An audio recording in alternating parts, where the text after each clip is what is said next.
We as hunters know who we are. But how about we get a non-hunter to describe us? In growing up, did you grow up around hunting, or what was your perspective growing up? Well, my father, he had been in the Korean War, so he had been with guns. He was from a family of 5 boys, and he would hunt, but in the fall. And I think my dad really just loved the camaraderie with other gentlemen and being out in the woods. And he did hunt. We did eat some moose meat and some deer, but it was very, it really wasn't talked about what actual meat was until I was in my teenage years. And he said, well, Louise, you know what meat is, don't you? And I'm like, yes. And he said, it's, the flesh of an animal. And I just stopped eating meat from that moment on. I was a teenage girl and late teens. And that's how my background in hunting was. My grandfather had hunted, but again, it was just about 2-3 weeks every fall. So that's how I grew up. So, obviously being married to who you're married to, Yes. there is a perspective of hunting that you have now. Yes, absolutely.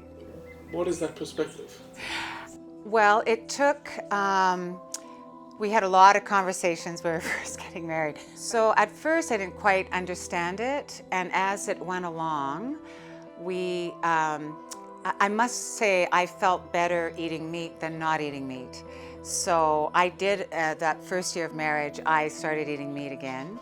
And knowing that it was from the outdoors and it was organic and it wasn't something that was penned up for all his life, and that it was killed. Jim always said it's very old age when they're taken.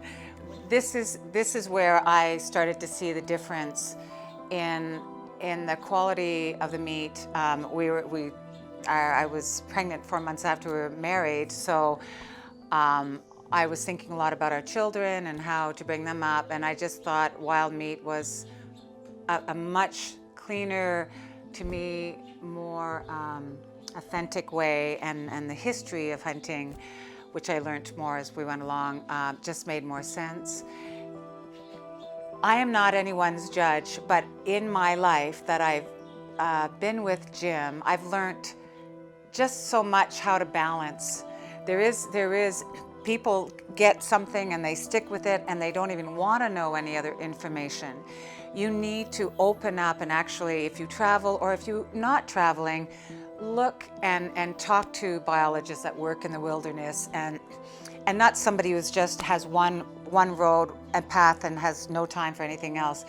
You come to your own conclusions, but I think you really have to be a part of what nature is. And I think for animals, it's the same. We need to become more informed. And I'm hoping till my last breath, I will continue to keep opening the doors and seeing what I find is the truth for me and what it is out there.